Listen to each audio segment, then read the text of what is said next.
I remember the exact second my life started to fracture.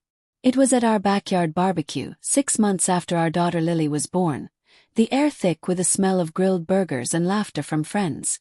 My best friend since college, Dave, grabbed my arm as I flipped steaks, his face pale and serious under the string lights. "We need to talk," he whispered urgently, pulling me toward the garage. "It's about Clara and the baby. It's urgent." My stomach dropped like I'd swallowed lead, the spatula slipping from my hand as suspicion I'd barely acknowledged surged up, choking me with fear and confusion. Clara and I had been married for 4 years, our life a whirlwind of joy after Lily arrived. She was my rock, kind, resilient, the woman who'd held my hand through late-night feedings and whispered how perfect our family was. Dave had been there too, our closest friend, helping with the nursery and toasting at the baby shower. But in those postpartum months, tiny rifts had appeared, things I dismissed as new parent exhaustion. I trusted her implicitly, convinced our bond was unbreakable. The doubts started small. Clara seemed more attached to her phone, checking it constantly during Lily's naps, her screen angled away when I'd walk in. "Just mom groups," she'd say with a tired smile, but her thumbs would fly across the keys in a way that felt secretive. There were missed calls from numbers I didn't recognize, and when I'd ask, she'd shrug it off as spam or wrong number. I questioned myself first. Maybe the sleep deprivation was making me paranoid. With Lily's colic keeping us up, and me back at work as a mechanic, perhaps I wasn't as attentive as I should be.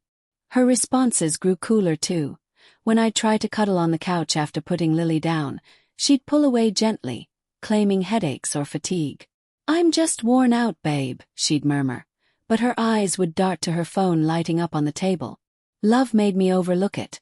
I figured postpartum hormones were at play, turning our intimacy into something distant and worrisome, a quiet anxiety that gnawed at me during long shifts under car hoods. Other signs crept in, layering unease like oil stains on concrete. She'd take longer errands with Lily, returning with flushed cheeks and vague stories about park visits or store runs. One evening, I noticed a faint cologne on her sweater. Not mine, something woodsy and sharp. "Must be from hugging a friend at the store," she explained quickly, folding laundry to avoid my gaze. Dave started acting odd too, avoiding eye contact during our weekly beers, changing the subject when I'd mention Clara. Cold excuses piled up. Her book club nights extended later, her texts to me shorter while she was out. I'd lie in bed, listening to Lily's soft breaths from the monitor, my mind spinning. Was she unhappy with motherhood? Had I failed as a provider during those early weeks when I took paternity leave? The worry built silently, transforming our home from a haven into a place where every unanswered question echoed, but I held back, fearing I'd push her further away. Dave's revelation in the garage unfolded like a nightmare in slow motion. No raised voices, just his trembling words shattering everything. I slept with Clara," he confessed, eyes on the floor, the fluorescent light buzzing overhead. "It was once, during your work trip last year, before she knew she was pregnant. But Lily, she might be mine. The timing lines up." He pulled out a paternity test kit envelope, saying he'd suspected when Lily's eyes looked like his family's. My world tilted. I leaned against the workbench, tools clattering as memories connected. A friend's casual comment weeks ago. "Lily's got Dave's smile," I'd laughed off.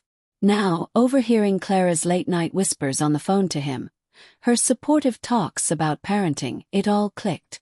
No dramatic scene, just a gradual sink into truth.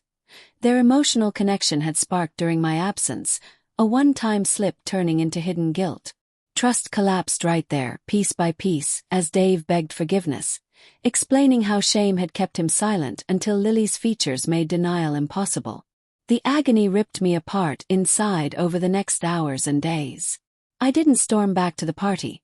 Instead, I wandered the yard alone after Dave left, the grill smoke stinging my eyes like unshed tears. Memories assaulted me. Clara's glowing face during ultrasounds, her hand squeezing mine in labor. Were those joys built on lies? Our first dance as parents in the hospital room, Lily bundled between us, Now it felt counterfeit, tainted by betrayal. Everything stung. Quiet evenings rocking Lily to sleep, Clara's soft lullabies that I'd cherished. Did she sing them knowing the secret? Confusion drowned me. I still loved her, the curve of her neck as she nursed our daughter, the way she'd light up reading bedtime stories. How could that endure alongside this heartbreak? Anger flickered at Dave for crossing lines, at Clara for the deception, but sorrow dominated, a hollow ache questioning my fatherhood. Flashbacks hit in silences. The rough patch last year when work trips strained us, leaving her lonely. I'd sit in the dark nursery, watching Lily sleep, reflecting on how my absences might have opened doors to mistakes. My brother noticed my withdrawal during a call, drawing out the story with patient questions. "That's devastating," he said softly, offering perspective without judgment, helping me navigate the storm. Clara's side emerged in tearful talks that night after guests left, Lily asleep upstairs. We sat at the kitchen table, coffee growing cold as she broke down. "It was a mistake," she whispered, hands shaking. "Dave was there when you were gone, listening to my fears about starting a family. One drunk night it happened. I regretted it instantly. No full affair," she swore. "Just that slip, then emotional turmoil when pregnancy tests turned positive." The timing tormented her. Guilt kept her silent, fearing it would destroy us. She wasn't cruel, just human. Overwhelmed by isolation during my travels, postpartum amplifying her shame. We'd both erred. My job demands created voids, her secrecy filled them with lies. It was tangled, morally gray. Forgiveness loomed as she pleaded, promising DNA tests and counseling. "I love you both so much," she said, reaching for me. Part of me wanted to hold her, preserve our family for Lily's sake. The crossroads came a week later, after the paternity test confirmed Dave as the father, a quiet clinic visit that sealed the pain. I faced choices. Confront Dave fully, forgive Clara and raise Lily as mine, or step away. Emotions warred. Seeing Clara's remorse, her gentle care for Lily, humanized her struggle. But the betrayal's weight, the public pull aside forcing truth, made staying feel like erasing myself. "I can't pretend," I told her finally, voice cracking in our living room. "Lily deserves honesty, and so do I." We agreed on separation. Co-parenting with Dave involved sensitively. Her goodbye hug lingered, tears soaking my shirt as she whispered apologies. Years on, I found peace in a new routine, Lily thriving between homes, my bond with her unbreakable despite biology. Clara and I share polite updates, her guilt softened by time and therapy. Dave faded from my life, a lesson in boundaries. Betrayal reshaped me, revealing love's fragility and my own resilience. That urgent talk didn't end my world. It taught me true fatherhood lies in choice, a painful insight that guides every hug with my daughter.